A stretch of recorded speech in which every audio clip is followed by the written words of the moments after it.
The sun was just starting to dip low, casting that perfect golden glow across the surface of my ranch pond. You know, the kind of light that makes everything feel peaceful and still? That was the mood. I had set up my grill right by the water, with the fire gently crackling, a few steaks sizzling, and the smell of mesquite wood rising into the warm air. Just me, the pond, and the sound of birds nearby. Honestly, it was one of those evenings you don't want to mess with. I wasn't bothering anyone. Not a single speaker blaring music, no crowd, just a relaxing solo cookout. My ranch stretches far out, and this pond sits in a quiet corner, wrapped in trees and open sky. The kind of spot where you're supposed to find peace. I had done this plenty of times before. It was my land, my grill, and my evening. But apparently, someone had a different opinion about it. Out of nowhere, I saw a car creeping up the dirt path, slowly, like someone trying not to make noise. I squinted and recognized the vehicle immediately. It was the silver crossover that belonged to the self-declared HOA president, who doesn't even live on my land but acts like she owns the valley. She calls herself Karen. Well, technically her name's something else, but let's just say the nickname fits. She didn't wave, didn't smile, just stared. She stayed in the car for a second, clearly scoping me out like I was trespassing on her property. I wasn't. She knew it too. Still, she took out her phone, aimed it right at me, and started filming. I raised my hand like, "Everything okay?" And she just drove off. I didn't think much of it at first. I figured maybe she was just trying to stir up some gossip in her little HOA Facebook group or whatever. But about 10 minutes later, I heard tires again. Except this time it wasn't just one car. 2 sheriff cruisers rolled in. Lights flashing. No sirens. Just the serious kind of arrival. My heart dropped a little, not out of guilt, but out of pure confusion. One minute I was flipping steaks. The next, I had law enforcement stepping onto my own property like something was wrong. The lead deputy approached me calmly, hands at his sides. He looked more confused than angry. I asked, "Evening, officers. Something going on?" And he said, "We got a report of a fire near a water source, potentially on HOA land. Just here to check it out." I almost laughed. I looked around and said, "This is my ranch. That pond? I built it. The grill? And the fire? Controlled. I even had a hose nearby, just in case. Everything was legal and safe." They looked around, saw the setup, saw the property lines, and nodded. One of them even said, "This is actually pretty nice. I wish I was invited." That's when I realized what had just happened. Karen didn't just film me for drama. She had called the cops to shut down my quiet evening. And that's when the wheels started turning in my head. Instead of letting her ruin the vibe, I had a better idea. I looked down at the perfectly seared steaks on the grill, the ice-cold drinks in the cooler, and the open space around me, and I thought, you want to make a scene out of this? Fine. Let's make it a real one. Because if she was bothered by one man grilling quietly at the pond, what would she do when it turned into a full-blown barbecue party? I pulled out my phone and started dialing. Not the cops, not the HOA, but my people. Friends, neighbors, even folks from nearby ranches. I said, "Hey, come by. I've got food, fire, and fresh air. Let's turn this into something better." And just like that, what started as a peaceful evening turned into something much bigger. Word spread faster than I expected. I hadn't even finished flipping the last steak when the first car rolled in. Then another. And another. Trucks pulled up with coolers. Someone even brought folding tables and a couple of camp chairs. These weren't just random people, these were folks I'd known for years. Ranchers. Friends. Some even brought their kids and dogs. It was like the pond knew what was coming and settled into a perfect calm. I glanced back at the grill, still hot and ready.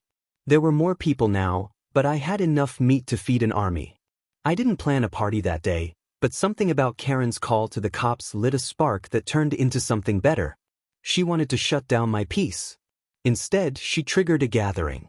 Music started playing, not loud or wild, just some good old country tunes from someone's portable speaker.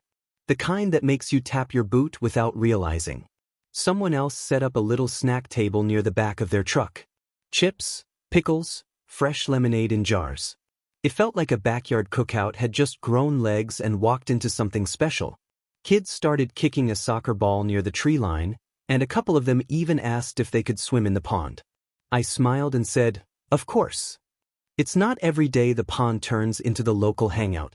The laughter started echoing across the field, blending with the smell of grilled food, warm air, and that kind of energy that can't be forced. It just happens.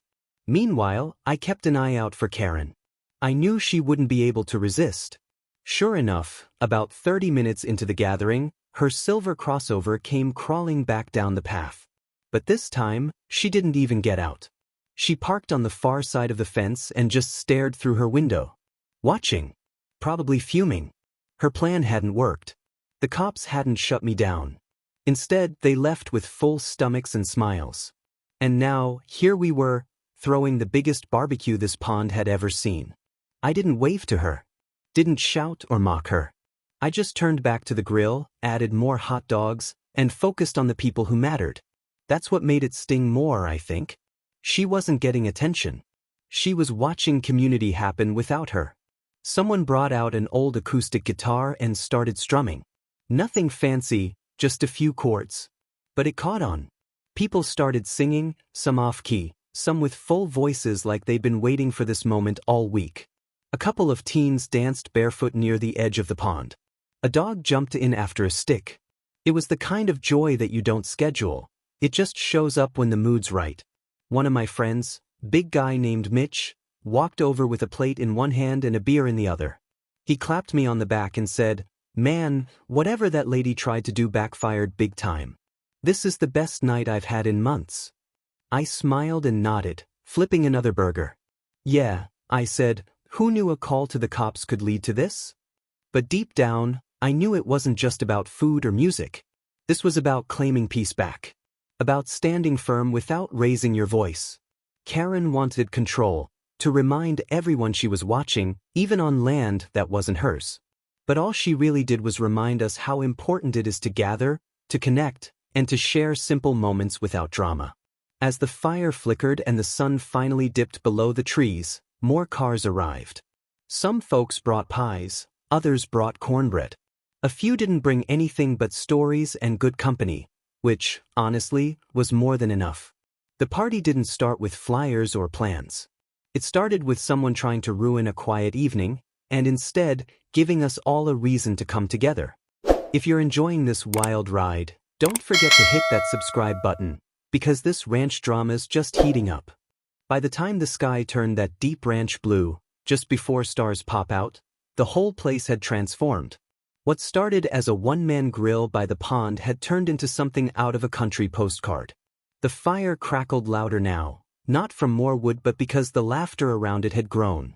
People leaned in close, sharing stories with mouths full of ribs and smiles they didn't even realize they had on. I was flipping burgers when I heard someone say, "Hey, is that Deputy Riley?" I looked up, and sure enough, one of the officers who'd been called earlier had come back, this time without the patrol car. Just jeans, boots, and a big OL grin. He had brought his wife too, and she was already headed toward the dessert table someone had made out of a tailgate. It was unreal in the best way.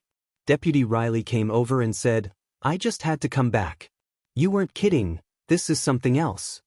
I handed him a plate and told him, "Help yourself. Blame the HOA for this one." He chuckled, "You sure she's not hiding in the bushes recording us all?" I glanced back toward the fence line. Karen's car was still there. Still parked, still watching. Like she wanted to be part of it but couldn't admit it. Someone started passing around a giant mason jar full of sweet tea. No one asked who brought it, but no one cared. It was cold, strong, and perfect. People took sips between bites and stories, like the pond had some secret power that made everyone loosen up. The way folks who usually waved from afar were now sitting together on logs and folding chairs, sharing plates like family, that wasn't something you could force. That only happens when things are real. A couple from the next ranch over brought out a homemade barbecue sauce they'd been working on. It was smoky with a kick at the end that made you blink. They started offering tastes, and pretty soon a little taste test station formed around them. It was one of those weird, spontaneous things that just clicks. People rated the sauce, suggested names for it, and someone even joked, "You should bottle this and name it after Karen." That got the biggest laugh of the night. Near the water, the kids were making up some kind of game. Something involving skipping rocks and running in circles. Whatever it was, they were having the time of their lives. Nobody was yelling at them to stop or keep quiet. No rules, no HOA frowns. Just pure joy. One little girl came over to me and asked, "Can we come back next weekend?" I looked down, smiled, and said, "If there's food, the pond's always open." People brought out phone flashlights and hung them from trees and truck mirrors, creating a soft glow over the area. It wasn't planned, but it made everything look magical. Like the kind of night that etches into your memory even if nothing huge happens. Just the feeling of being with good people, with nothing fake around. A few folks sat on blankets, watching the moon rise over the water.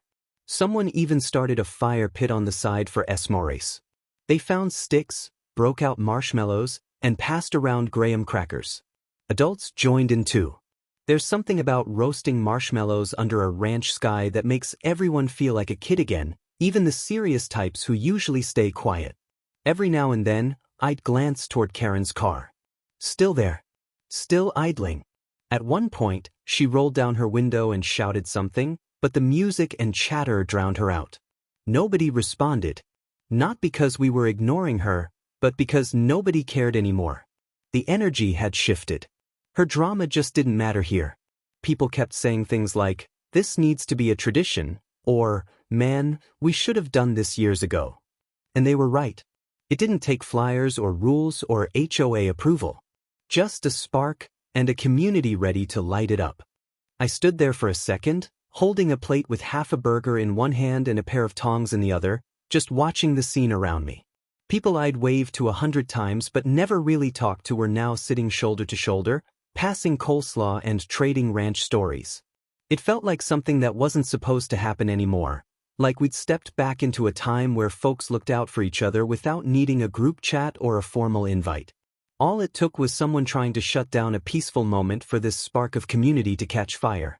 And the thing is, I couldn't help but think about how ridiculous it all was. Karen had called the cops thinking she'd teach me a lesson. Maybe she thought I'd get fined. Maybe she hoped I'd pack up my grill, stomp inside, and stay quiet. But here we were, hours later, with a full-on celebration happening because of her little stunt. If anything, she gave the whole neighborhood a reason to come together. I wouldn't thank her out loud, but deep down, I knew she'd done me a favor, just not in the way she planned. I took a walk around the pond, just stretching my legs, and every little corner had turned into a story of its own. Near the trees, a few teens had set up a hammock between two old oaks. They were laughing about something on a phone, but still paying attention to the world around them. A little further down, a pair of old-timers were sitting on upturned buckets, chatting about how the pond looked deeper this year. "You ever stock this thing with catfish?" one of them asked. I told him I had, and his eyes lit up like he'd just been handed a fishing rod. "Next time, I'm bringing gear," he said, like he'd just found his new weekend spot. Then I passed a group of women near the picnic table who had started swapping casserole recipes and talking about school events.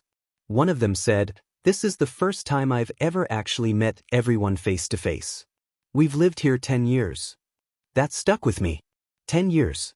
And all it took was some smoke from a grill to finally get folks to talk. That's what hit me most, how easy it had been all along. No forms to fill, no HOA approvals.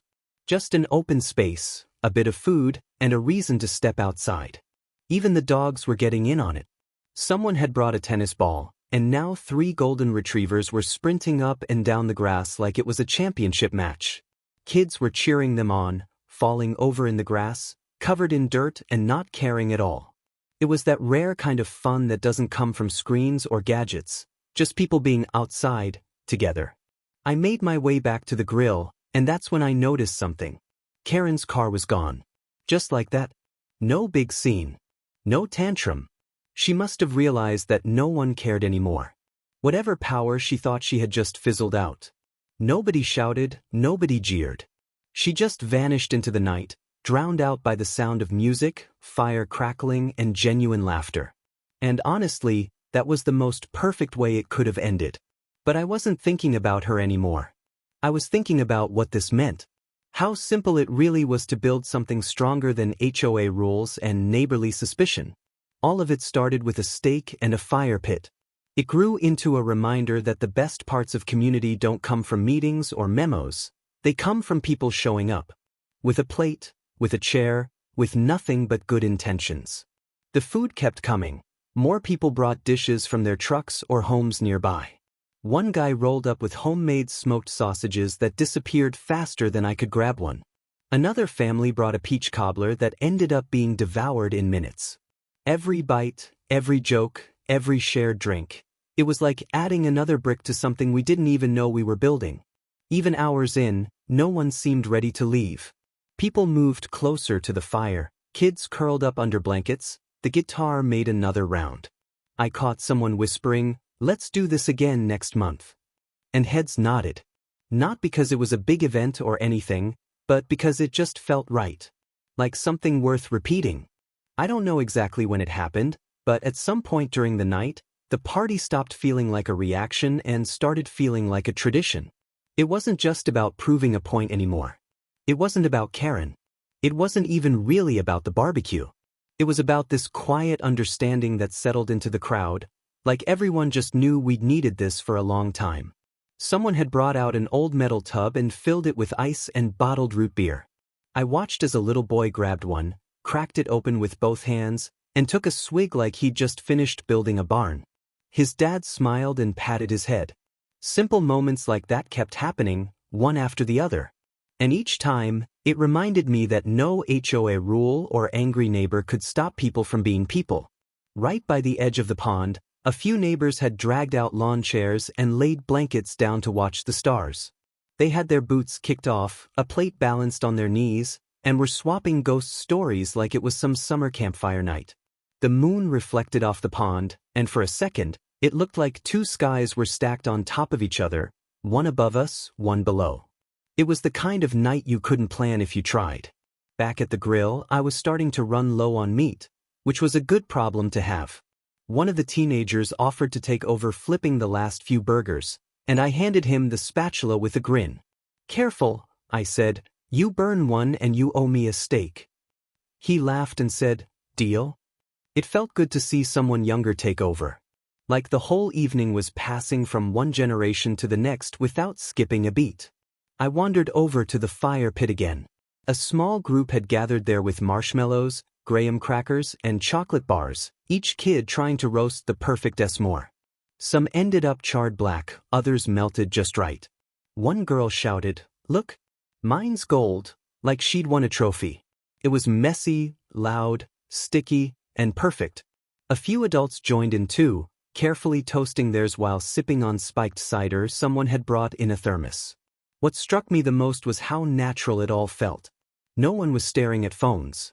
No one was talking about rules or meetings or neighborhood disputes. For the first time in a long while, it felt like we were just people, not property owners, not committee members, not lot numbers. Just folks, gathered under the same stars, eating from the same grill, laughing at the same jokes. One older gentleman, I think his name was George, came over with a cup of strong coffee and said, "You know, I haven't seen anything like this in 20 years. Not since before the HOA started cracking down on everything." He paused and looked around. "Feels like the old days?" I nodded. Maybe it's time the old days made a comeback. He just smiled and sipped his coffee like he agreed. Someone had hung string lights between two trees near the path, and that little bit of glow turned the whole area into something out of a storybook. It wasn't fancy. In fact, it was the opposite. But that made it better. Nothing about that night felt forced or artificial. It all came together because people showed up. No pressure, no agenda. Just neighbors being neighbors. Even the dogs had calmed down by now. They were laying near the fire, bellies full, tails still wagging in their sleep. You could hear crickets, distant frogs, and the occasional spark from the wood popping in the flames. That's how quiet it got, not in a boring way, but in that peaceful, full-hearted kind of quiet that only comes after a day done right. More folding chairs had appeared out of nowhere, like they just sprouted from the grass. Couples sat close. Friends leaned back with their hands behind their heads, looking up at the stars. You could feel it, the weight lifting off everyone's shoulders, even if just for a few hours. And I realized, right then, this wasn't just a cookout anymore. It was something bigger. Something needed. Something real. As the night grew deeper, the air turned cooler, but no one moved to leave.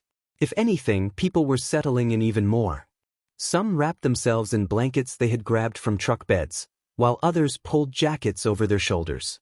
The fire had been fed a few more logs and was now glowing bright orange, with shadows dancing on the grass. I stood back for a moment and just watched it all. I didn't say much. I didn't have to. The atmosphere said everything for me. Someone nearby cracked open a fresh soda with that sharp little fizz sound, and across the fire, I heard an older woman say, "This is the first time in years I've felt like this place was a neighborhood again." She was sitting with her husband, who was nodding along while toasting his second marshmallow. They looked so relaxed, so content, like all the stress and noise of everyday life had just faded away. I took a slow walk around the edge of the pond again, where a few small groups had broken off. A couple was slow dancing near the water to music playing softly from a speaker sitting on the hood of a truck.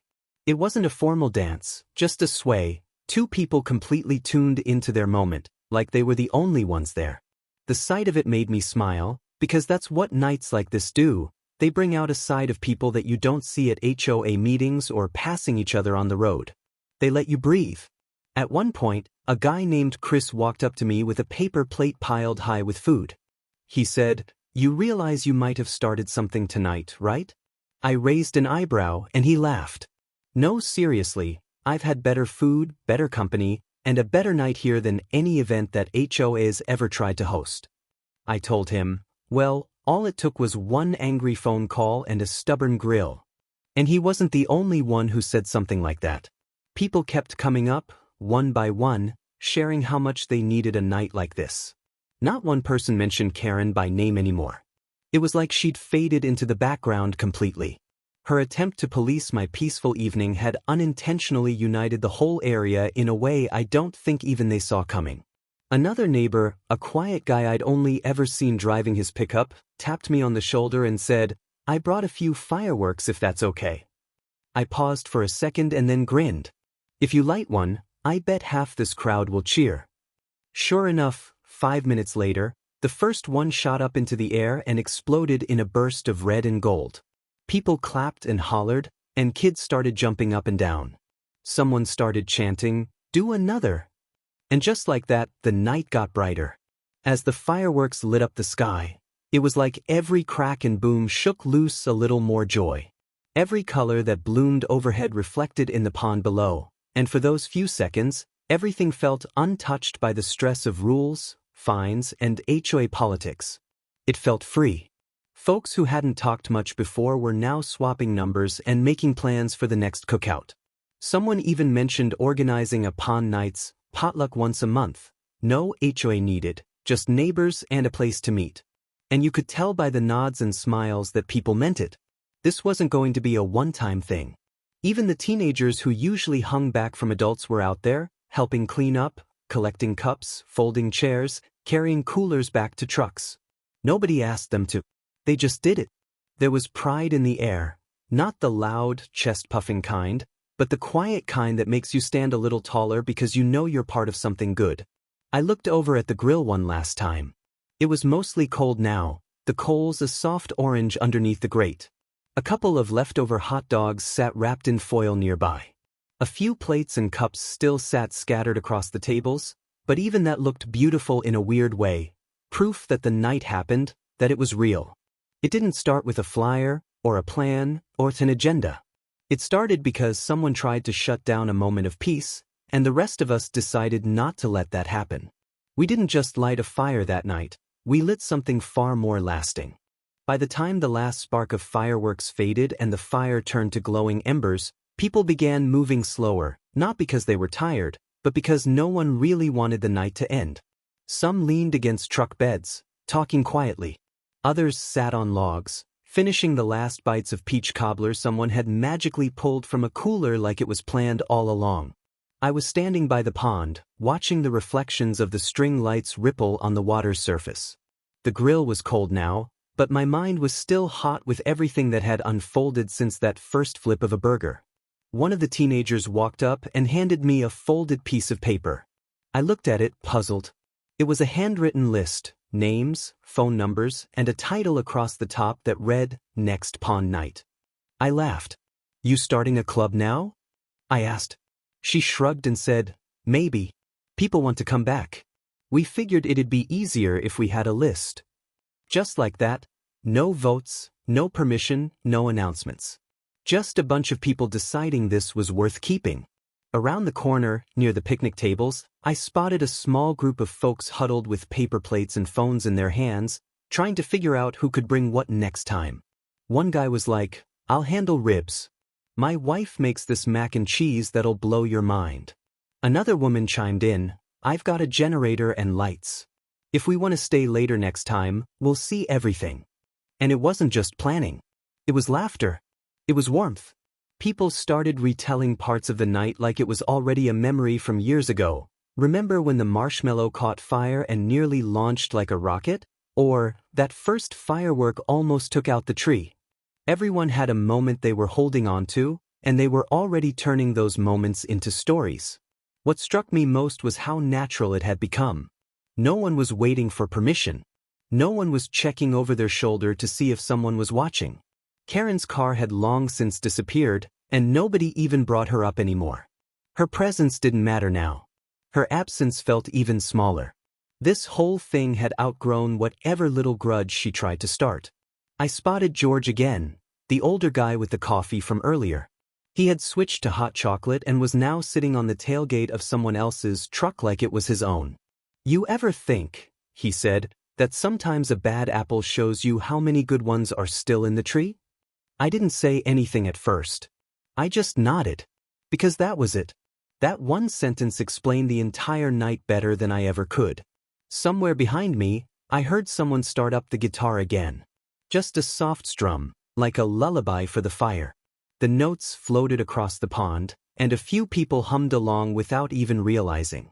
You could tell the night was slowing down, but nobody was in a rush to break the spell. People were packing up little by little. Chairs folded quietly, coolers clicked shut, dishes scraped into trash bags. Even that felt peaceful, like a gentle wind down instead of a sharp goodbye. Some folks gave me one of those one-arm hugs or a pat on the back as they walked to their trucks. "Thanks for tonight, man," one said. "You reminded us what this place could be." I looked out one last time as the crowd thinned. You could still see the path lit by truck headlights, winding away from the pond like a glowing ribbon. In the shadows, the leftover logs crackled softly. The grass was trampled, the grill had black streaks on it, and the tables were scattered, but somehow it all looked perfect. Nobody left feeling like a guest. Everyone left feeling like they belonged. And not because of any rulebook, but because of what they shared. A simple evening by a pond. No meetings. No politics. Just food, fire, and people showing up for each other. And deep in my gut, I knew something had shifted, not just in me, but in all of them. Whether they knew it or not, they'd all remember this night. Not because it was loud or wild, but because it was honest. Because it was real. The next morning, the sun rose over the ranch pond like it always did, calm, steady, golden. But everything felt a little different. The fire pit still had a few wisps of smoke curling out. The folding chairs stood in quiet rows like they were waiting for people to come back. Paper plates and napkins were neatly bagged up near the fence, already stacked for a proper trash run. But what hit me wasn't the cleanup or the silence.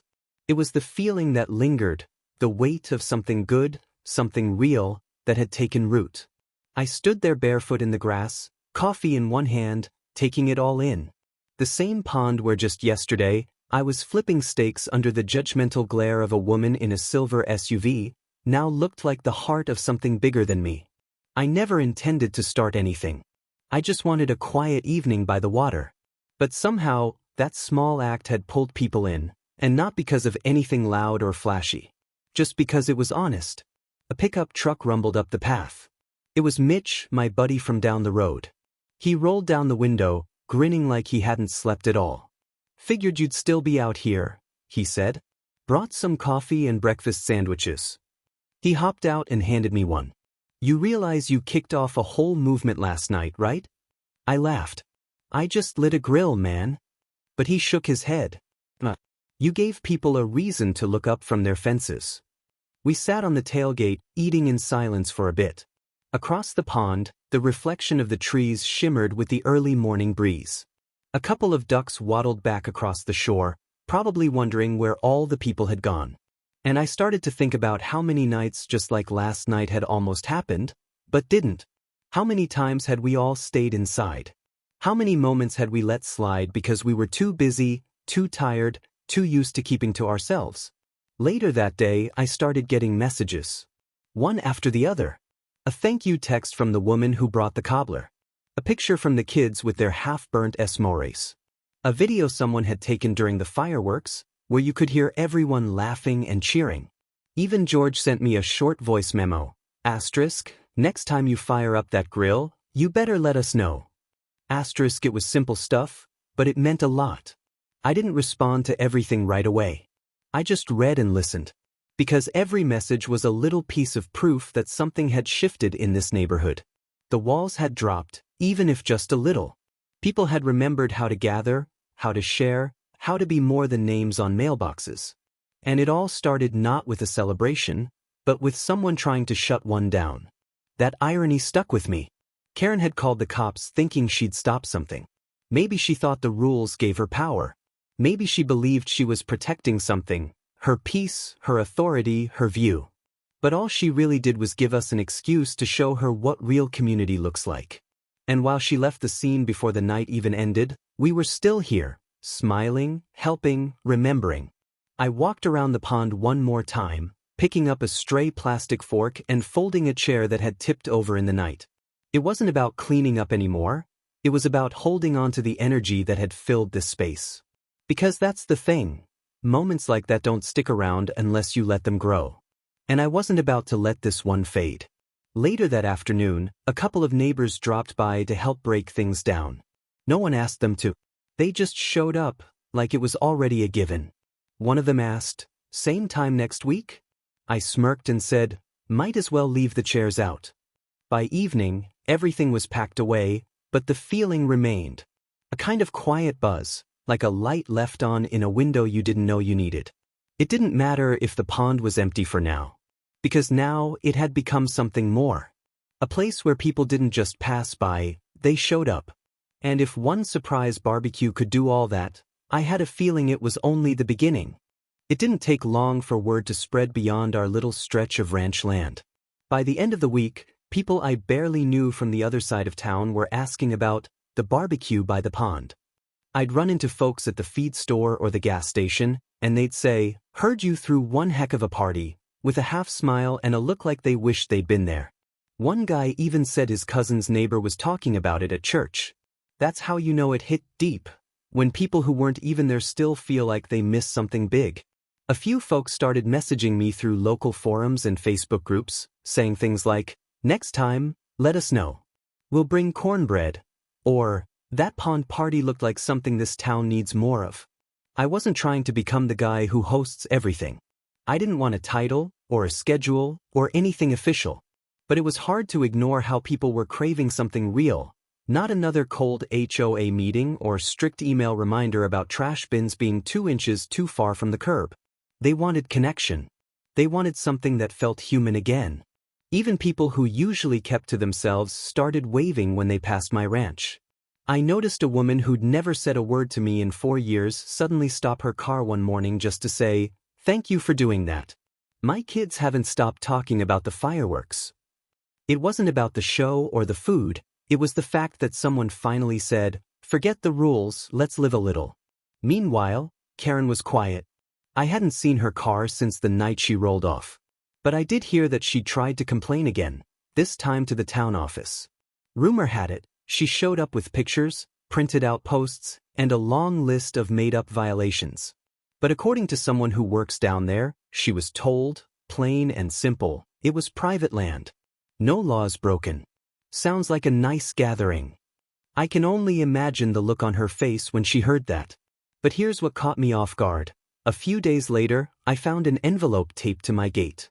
No return name, no markings, just a note inside that said, asterisk, community matters.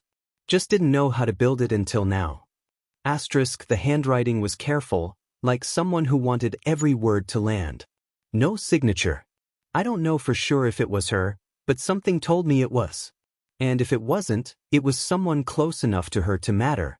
The truth is, people don't hate community. They hate control disguised as care. They hate being told how to live while being forgotten as people. That's what the HOA had become for many of us, a cold rulebook with no heart. But that one night, when the smoke from the grill drifted over the pond and people laughed under string lights instead of squinting at warning signs, we all remembered what real community felt like. A neighbor named Becky, one of the first to show up that night, stopped by with her husband and a tray of banana pudding. Just in case you get hungry while planning the next one, she joked. But then she got quiet and said, "You know, I haven't seen my husband this relaxed in months. I think we needed that more than we realized." And that right there? That was the reason it mattered. There were no forms to fill out. No approval from any committee. No fines, no agendas, no long speeches. Just people stepping into something that had been missing. Something that had been sitting right in front of us the whole time. An open sky, a calm pond, and a reason to be together. That's all it took. And somehow, in the middle of all that noise, from the sirens that never led to trouble, to the sparks that lit up the sky, we all saw each other clearly for the first time in a long while. Not just as property owners or neighbors behind fences, but as people with stories, with struggles, with something to share. I hadn't planned to host anything. I didn't need to. The pond did most of the work. It brought people together. It reminded them they still belonged to something, even when everything around them tried to make them feel small.